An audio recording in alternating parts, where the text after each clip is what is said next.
amigos do Globo Esporte, muito boa tarde para todos vocês. Hoje é terça-feira, mas o gol polêmico do Jô ainda está na boca do povo. É o assunto desse início de semana, por isso a gente vai fazer um contato ao vivo com o Andrei Campos, que está lá na Argentina. O Corinthians joga com o Racing amanhã pela Copa Sul-Americana. Chegou hoje, pelo jeito o Jô já falou.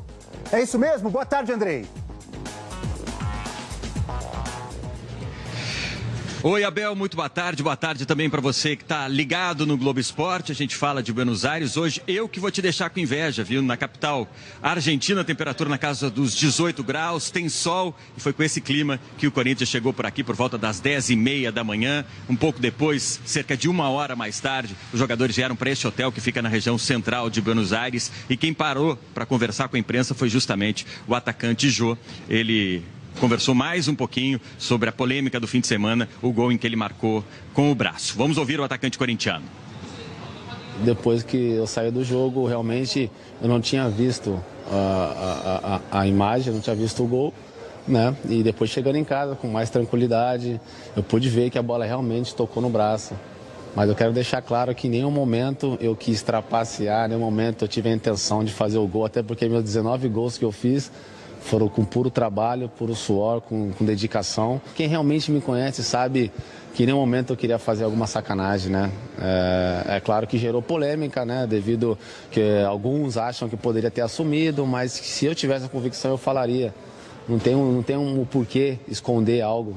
Então mas é só pra gente realmente dar um ponto final nessa história que gerou polêmica normal, mas que nenhum caráter, nenhuma conduta minha fora de campo põe em jogo numa simples jogada que, como aconteceu comigo, poderia acontecer com qualquer outro jogador. Esse caso ganha uma repercussão um pouco maior justamente em função de você ser um exemplo desse histórico com o Rodrigo Caio, da postura que você tomou naquele momento. Em função disso, a repercussão passa a ser maior, isso você entende? Eu entendo perfeitamente, porque como eu aplaudi e achei fantástica a atitude dele, talvez uma grande maioria gostaria de ver a mesma coisa, mas foi situação diferente. Uma jogada que ali eu queria fazer o gol, eu sou atacante, a gente passando um momento difícil na partida, que a gente gostaria de ganhar os 3 pontos, eu me atirei na bola. Em nenhum momento eu fiz um movimento de jogar a mão primeiro, né? Então é claro que todos gostariam que eu chegasse ali e falasse, não, foi mão, tá, pô, que atitude nobre do jogo. Se tivesse acontecido isso mesmo, eu falaria, né? Algumas coisas que me deixou chateado só foi de julgamento sobre o meu caráter, né? Minha conduta fora de campo. E não é um lance desse que vai manchar. Então eu tenho certeza que eu tenho apoio de todos, alguns jogadores me mandando mensagem, enfim. Bacana porque assim, gerou polêmica, mas as coisas vão se ajeitando, isso é normal do futebol e a gente tem que seguir a vida.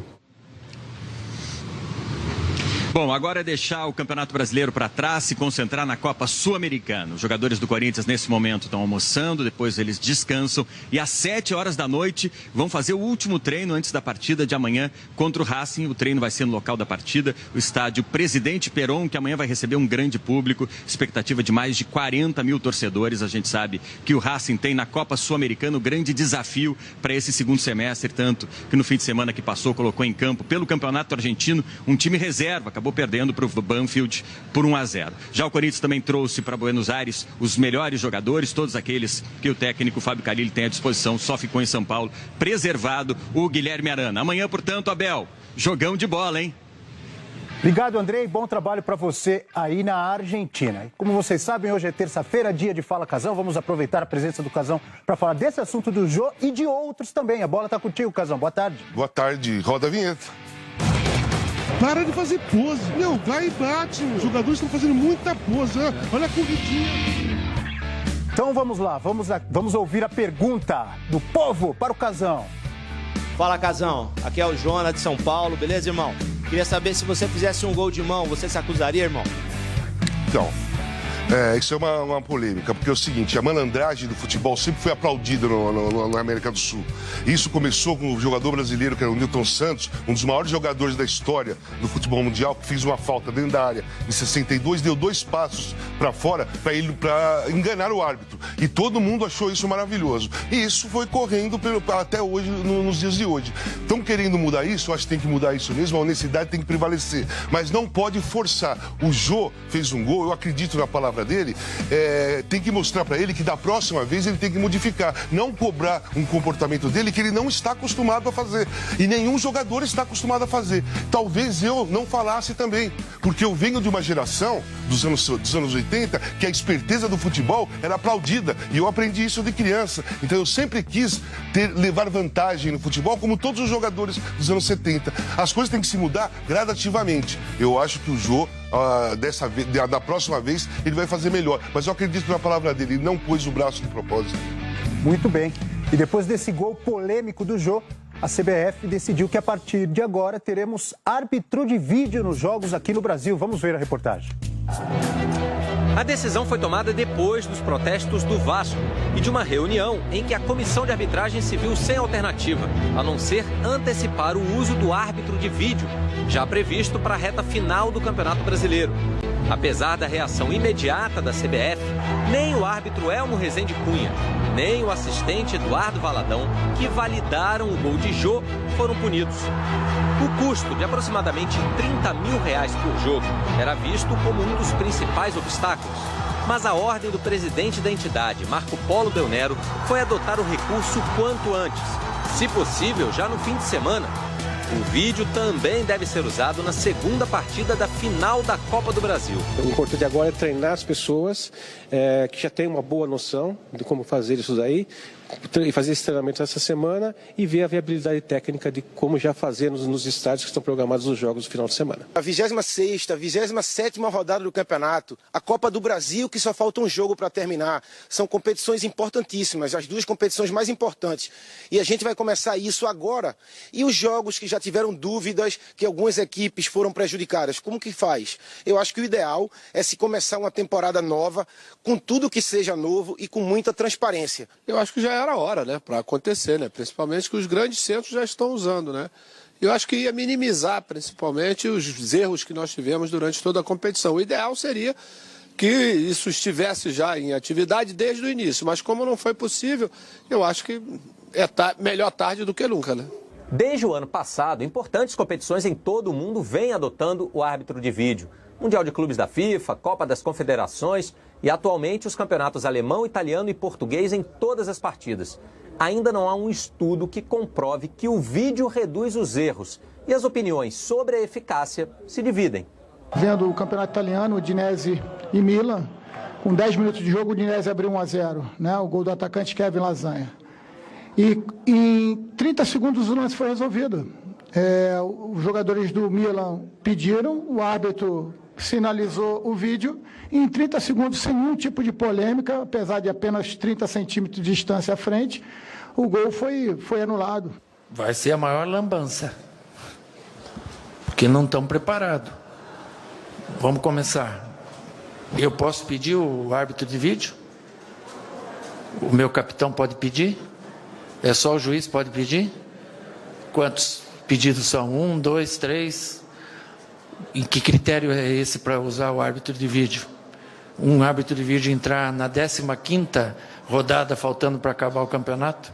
Por quê? Porque teve um erro crasso na última? Espera o ano que vem, começa zerado o ano que vem, explica bem certinho as regras. Como é que vai fazer uma coisa que não tem regra? E o tempo? Vai demorar 1 minuto e meio, 2, 3 minutos? Pode o jogador ir pressionar os árbitros quando eles tiverem... Ou vai dar cartão para o jogador? Qual é a regra? Em algumas dessas competições, assim como no Campeonato Pernambucano deste ano, mesmo com o uso do vídeo, houve lances em que a decisão final do árbitro foi questionada. A operação exige a presença de pelo menos mais 4 pessoas numa sala com monitores. Eles analisam lances como gols em impedimento ou irregularidades como mão na bola, se a bola cruzou ou não a linha, se houve pênalti ou não, e jogadas em que cartões deveriam ou não ser aplicados. E ainda em casos onde o árbitro possa ter aplicado a punição a um jogador que não cometeu a infração. O jogo está muito rápido e o olho humano às vezes não percebe determinados lances e a câmera de televisão mostra todos os lances por vários ângulos. Fica mais fácil. Mas mesmo assim o árbitro de vídeo tem que ser muito bem treinado, a sua equipe, para que tenha agilidade, para que o jogo não fique parado muito tempo. Hoje, uma reunião vai discutir se é ou não possível implantar o vídeo já nesta rodada. Eu acho muito legal, acho que tem tudo para ajudar o futebol, mas só acho meio estranho assim no meio da temporada. O que você acha, Casão? Nossa, que polêmica, você viu? Opiniões diferentes, o Juninho pensa diferente do Júnior, eu penso igual o Juninho e penso igual o Cuca. Por que agora?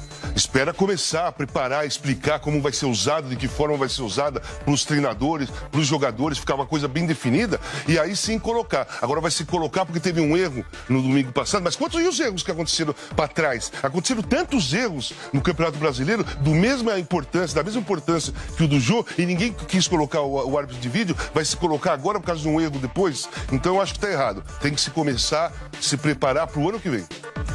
Ok, vamos falar de um outro assunto agora. O Supremo Tribunal Federal derrubou exigências da lei que criou o Profut, o programa de refinanciamento das dívidas dos clubes de futebol.